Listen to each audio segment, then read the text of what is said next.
सबसे पहले तो प्रांगमुख भवेत् श्रोता, श्रोता वै प्रांगमुखस्तथा, अर्थात उदंग मुखो भवेत् वक्ता, श्रोता वै प्रांगमुखस्तथा, प्रांगमुखश्चेत् भवेत् वक्ता, श्रोता चोदंग मुखस्तथा। उत्तर की ओर वक्ता का मुख होना चाहिए और पूरब की ओर प्रांगमुख होकर श्रोता को बैठना चाहिए, यानी टेढ़े होकर। हमारे सुविधा देखिए, हमें कथा भी सुनने को मिल रही है, सामने भगवान के दर्शन भी हो रहे हैं, इसलिए ही ये व्यवस्था की जाती है कि इधर से कान रहे हमारी तरफ और उधर रहे भगवान का चित्र, देखते भी रहे और सुनते भी रहे। अच्छा, अब वक्ता का चयन, ये बड़ा इंपॉर्टेंट विषय, जरा ध्यान दीजिए। विरक्तो वैष्णवो विप्रो वेद शास्त्र विशुद्धिकृत दृष्टांत कुशलो धीरो वक्ता कार्योति निष्पृह।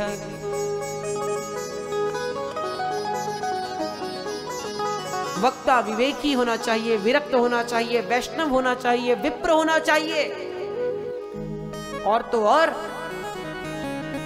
सभी धर्मों को जानने वाला होना चाहिए। देखिए, यहाँ पर विप्रा नहीं कहा गया है, विरक्ता नहीं कहा गया है, यहाँ पर पुल्लिंग का प्रयोग किया गया है। विरक्तो विरक्तः वैष्णवः विप्रः वेद शास्त्र विशुद्धिकृत दृष्टांत कुशलनः धीरः, कहीं नहीं आया। विरक्ता वैष्णवा विप्रा नहीं आया, तो फिर भी हम स्त्री जाति विशेष को व्यासपीठ पर बिठा देते हैं। इस पर हमें विचार करना चाहिए। संत समाज को इस बात पर थोड़ा गहन अध्ययन करना चाहिए, क्योंकि लोग तर्क देते हैं ये क्यों नहीं बैठ सकते, उन्होंने तो संन्यास भी लिया है। तो मैं आपको पहले ही बता चुका हूं, समर्थ को नहीं दोषों को सही। पुराने जमाने के तो तोता मैना भी बड़े बड़े दिग्गजों को शास्त्रार्थ में हरा देते थे, औरों की तो बात छोड़ो। वर्तमान में मानस में गोस्वामी जी कहते हैं, जदपि जोशिता नहीं अधिकारी दासी मन कर्म वचन तुम्हारी। पार्वती जी कहती है, यद्यपि मैं इस कथा के श्रवण करने की अधिकारी नहीं हूं, तथापि आप हमें ये कथा सुनाइए, क्योंकि गूढ़ ही तत्व न संत दुरावही आरत अधिकारी जे पावही। जब संतों के चरण में कोई आर्थ अधिकारी जाता है, उसको वो तिरस्कार नहीं करते, इसलिए अध्ययन का दोष नहीं, आप अध्ययन कीजिए, अपने बच्चों में संस्कार डालिए, किंतु प्रवक्ता बनने का प्रयास न कीजिए। इस बात पर न केवल मुझे अपितु समस्त संत समाज को, विद्वत समाज को विचार करने की आवश्यकता है और मंथन कर एक उचित निर्णय निकालने की आवश्यकता है, ताकि ये प्रणाली ध्वस्त न हो। उसके बाद बताते हैं कि वक्ता चाहे कैसा हो, दरिद्रो दुर्बलो बालस्तरुणो जरठोपि वा पुराण वेत्ता वंद्य स्यात् पूज्यमान्यश्च सर्वदा।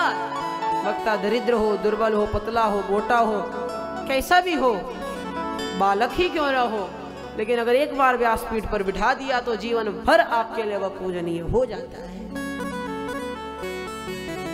व्यासपीठ का पूजन करते हुए हमें स्तुति करनी चाहिए। संसार सागरे मग्नं दीनं मां करुणानिधे कर्म मोह गृहीतांगं मामुद्धर भवार्णवात्। मैं संसार सागर में मग्न हूँ प्रभु, कृपा कर मेरा उद्धार कीजिए, मेरा कल्याण कीजिए। इस प्रकार बताया। नारद जी ने कहा, भैया सबसे इंपॉर्टेंट बात खान पान की व्यवस्था थोड़ी बताई जाए। सबसे पहले शंकर जी कहते हैं, भैया 7 दिन बिना कुछ आहार लिए रहा जाए। ये नियम केवल श्रोताओं के लिए नहीं है, वक्ता के लिए भी है। गुरुदेव कहते हैं कि ये नियम लागू हो जाए तो आधे वक्ता तो ऐसे ही भाग जाएंगे, और की तो बात छोड़िए। 7 दिन तक निराहार रहा जाए। शंकर नारद जी बोले, नहीं महाराज, कुछ लोगों को एसिडिटी की दिक्कत है, क्या किया जाए? अच्छा चलो कोई बात नहीं, एसिडिटी है तो कोई बात नहीं, घी पी कर रहे हो। महाराज डॉक्टर साहब तो चुपड़ने को मना कर रहे हैं, आप पीने की बात कर रहे हो। अच्छा चलो, धंधा बंद नहीं होगा, घी नहीं तो दूध पियो। महाराज दूध थोड़ा गरिष्ठ हो जाता है, और कुछ बताए? अरे भैया तुम बात छोड़ो, तुम्हें जितना खाना है, जो खाना है उतना खाओ, एक समय में 5 आदमियों को भोजन अकेले कर जाओ। लेकिन ये बात याद रखना, भोजनम तु वरम मन्ये कथा श्रवण कारकम नोपवासा वर प्रोक्त कथा विघ्न करो यदि। उतना भोजन किया जाए जो कथा में बैठकर हम हाथ रख के मुंह पे सोए। उतना भोजन ही किया जाए जिससे हमें नींद ना है, निद्रा देवी न सताए। तथा च कथा के बाद मृदंग ताल ललितम कर्तव्यम कीर्तनम ततः। प्रसाद तुलसी माला श्रोतृभ्यश्चादि दिया था। प्रसाद में तुलसी की माला श्रोताओं को देनी चाहिए। तथा च मृदंग ताल से ललित कीर्तन जरूर करना चाहिए, क्योंकि यत्र यत्र रघुनाथ कीर्तनम, जहाँ जहाँ भगवान का कीर्तन होता है वहाँ भगवान स्वयं विराजमान रहते हैं। जो कीर्तन की नारद जी ने बात सुनी, नारद जी प्रसन्न हो गए और उठाई अपनी वीणा, राग मालकों से छेड़ दिया।